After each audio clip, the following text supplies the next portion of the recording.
में विभूति योग का वर्णन है। तेषां सतत युक्तानां भजतां प्रीतिपूर्वकं तदां बुद्धि योगं तं येन मां उपयान्ति। भगवान कहते हैं कि जो मेरे को प्रेम से भजता भजन करता है तदां बुद्धि योगम, उनको ऐसी बुद्धि दे देता हूं कि वो अच्छे और बुरे का निर्णय कर लेते हैं। भगवान ने 9वें अध्याय में राजविद्या बताया था कि 4 प्रकार की आराधना होती है। यान्ति देवव्रता देवान, कुछ लोग देवताओं की पूजन करते हैं। पितरन यान्ति पितृव्रता, कुछ लोग पितरों की पूजा करते हैं। कुछ भूत प्रेतों की पूजा करते हैं और कुछ मेरी पूजा करते हैं। तो अर्जुन के मन के अंदर ये भ्रम हो गया कि हम आपकी पूजा के अतिरिक्त जैसे हनुमान जी की पूजा करते हैं, देवी की पूजा करते हैं, ये पूजा किसकी है? तो भगवान ने भ्रम दूर करने के लिए ये 10वें अध्याय में कहा कि इन सब में जो भी हूं, इन देवताओं के अलग अलग जो स्वरूप बने हुए ये मेरे ही विभूति, मेरा ही अंश है। जिस प्रकार से सोने का चाहे नाक की नथनी बना लो या कान के कुंडल बना लो, गले का हार बना लो, सोना सोना ही है, आकार उसका बदला हुआ। तो इसलिए देवताओं की कोई भी हम पूजन करते हैं, किसी भी देवता की पूजन करते हैं, तो भगवान नारायण की ही पूजा कहलाती है। परंतु भगवान ने कहा कि मैंने विभूति इसलिए बताया तुम कहीं भ्रम में ना पड़ जाओ, तुम कहीं ऐसा ना हो जाए कि तुम घी समझ करके जहर खा लो। तो हर किसी का अलग अलग प्रभाव है।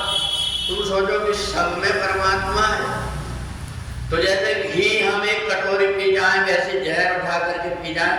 इसलिए भगवान ने विभूति योग बताया कि इसमें अलग अलग ढंग से अलग अलग रूप में मैं कैसे विराजमान। अक्षराणाम अकारो अस्मि।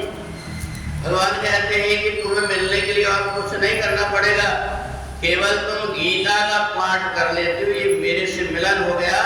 क्योंकि अक्षराणाम अकारो अस्मि, इसमें जो अक्षर है, अक्षर ब्रह्म के रूप में मैं ही विराजमान। तो इसलिए हमें इतनी बुद्धि कौन देता? बोले एवं जो सतत मेरा निश्चय पूर्वक प्रेम से भजन करता है उसको ऐसी बुद्धि में दे देता कि वो उसमें से निकाल लेता है कि जड़ चेतन को दोषमय विश्वकीन करता। परमात्मा ने दोनों मिलाकर के बनाया हुआ है। इसमें से तुम्हारे काम की क्या चीज है ये ध्यान में रखना।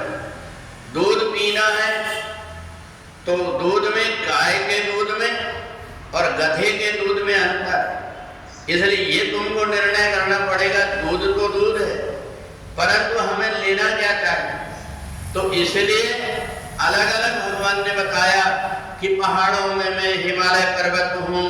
महीना में कौन सा महीना हूँ? ये जो महीना चल रहा है मार्गशीर्ष हम। तो इसलिए जितने भी हैं उनमें कुछ विशेष ऐसी चीजें बताई गई है कि अगर हम उस समय पर कुछ करते हैं तो उस समय विशेष रूप से इसलिए रहता है कि परमात्मा की ज्यादा विभूति उसमें विराजमान। जिस प्रकार से हम अपना घर बनाते हैं, घर में सुंदर सुंदर जगह सब जगह है, परंतु बाहर और अंदर जाने का दरवाजा एक ही होता है कि हम बाहर निकलने का और अंदर जाने का दरवाजा। अगर अंदर अंदर हम खोजें कि हमने जो मकान बनाया है हर जगह पर हमको दरवाजा अंदर जाने का बाहर आने का हो जाए तो ये संभव नहीं। इसलिए भगवान ने 10वें अध्याय में विभूति योग का वर्णन किया। कई लोग महात्माओं को देख करके डर जाते हैं। पिछली बार जब महात्मा जी आए थे तो त्रिवेणी वर्मा से 11,000 रुपये ले। तो इसलिए उगरई अंतर होए निभाऊ काल नेमि जिम रावण राव।